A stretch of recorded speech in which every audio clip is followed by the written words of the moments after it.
ذات کو یوں بڑھانا کہ جس قوم جس کی غربت سے حالت یہ ہے کہ وہ بھوک اور افلاس کا شکار ہو کے فاقوں پر مجبور ہے، خودکشیوں پر مجبور ہے، اپنے بچوں کو کھانا کھلا کر سلانے کی حالت میں نہیں ہے، اس کے رہنما بننے کے لیے جو لوگ جائیں وہ صرف ایک دن میں لاکھوں روپے کا فیول صرف خرچ کر دیں، تو یہ کیسے آپ کہیں گے کہ یہ غریب لوگوں کے نمائندہ لوگ؟ سر میں مختلف چیپٹرز، مختلف عنوانات میں آپ کو بہت چھوٹی سی بات بتاؤں نا، بہت چھوٹی سی. چند دن پہلے سر پگلا کے دوستوں نے رابطہ کیا، انہوں نے کہا جی کہ باولے کتے ہیں اور ٹی ایم اے کہہ رہے کہ ہمارا کام نہیں ہے. تو پھر ہمیں یہ کہنا پڑا کہ جی بھوک سے نہیں مرے، باولے کتوں سے کٹوا کے مارنا چاہتے ہو میری عوام کو. بسا اوقات کہنے کا مطلب یہ ہے، بسا اوقات دیر آر مائنرز، چھوٹی چھوٹی چیزیں ہوتی ہیں جن کے اوپر سرکاری اہلکار جو بنیادی طور پہ پبلک سرونٹ ہیں اور ہمارے ٹیکسز یا ہمارے اوپر چڑھنے والے قرض سے وہ تنخواہیں لیتے ہیں، تو وہ بجائے اس کے کہ لوگوں کو سرو کریں وہ ان کو کوئی دوسرا راستہ دکھائے. تو بعض اوقات وہ مائنرز ہوتی ہیں جیسا میں نے آپ سے گزارش کی، اور بعض اوقات یہ ہے کہ دے ڈفر. فار ایگزامپل ہم یونین کونسل پھگواڑی کو اگر لیں اور اس کے علاقہ نمرومال کو رہیں تو وہاں پانی ایک بڑا مسئلہ ہے. اسی طرح اگر ہم کسی دوسرے علاقہ کو لیتے ہیں تو وہاں پہ تعلیمی معیار ایک مسئلہ ہے. ایک تیسری جگہ کو ہم لیتے ہیں تو وہاں آئی ٹی کا شعبہ ایک مسئلہ ہے. لیکن میں آپ کی توجہ چاہوں، دیکھیں ہمارا علاقہ جو زیتون کی سپیشی ہے جس کو ہم یہاں کوہ کہتے ہیں، کوہ سے بھرا ہوا علاقہ ہے. ایگریکلچر کا محکمہ برہان صاحب موجود ہے، کوئی فالتو اخراجات نہیں کرنے، کمیونٹی کو جمع کرنا ہے اور اس کو یہ بتانا ہے کہ یہ کوہ ہے، یہ ایگریکلچر کا محکمہ ہے اور پیوند کاری کے لیے یہ آپ کے پاس سہولت ہے. آپ نے اس کو حفاظت سے پروان چڑھانا ہے اور کچھ سالوں میں جب یہ زیتون آپ کو پھل دینے لگ جائے.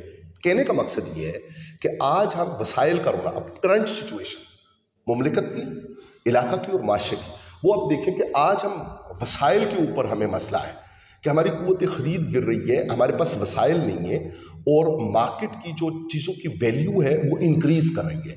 تو جب وہ ویلیو انکریز کر رہی ہے تو اس کے مقابل یا تو ہماری قوت خرید اچھی ہو، ہمارے وسائل بہتر ہو، یا کوئی ایسی صورتحال. تو میں بس ایک کہ جب آپ قوت خرید بڑھائیں گے، وسائل بڑھائیں گے، فرسٹ آف آل ہمارے آباء و اجداد انہی علاقوں اور انہی زمینوں سے اناج اگاتے تھے اور اس سے خوراک استعمال کرتے تھے. ان کی عمریں بھی دراز ہوتی تھیں، ان کو بیماریاں بھی کم لگتی تھیں اور وہ کسی کے محتاج بھی نہیں ہوتے تھے. بلکہ الٹا ان کے اوپر لگان یا ایگریکلچر ٹیکس مختلف ناموں سے وہ مختلف ادوار میں نافذ رہا.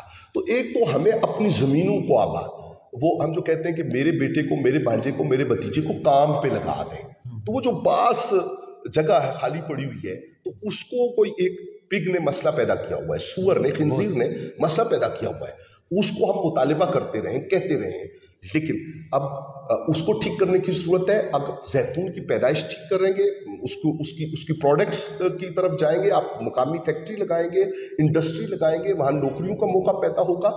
سیم از ود انجیر، یہ جس کو آپ پھگواڑی کہتے ہیں اور اس کے نام پہ ہمارے ایک علاقے کا نام بھی پھگواڑی ہے، تو وہ پھگواڑی انجیر کی سپیشی ہے.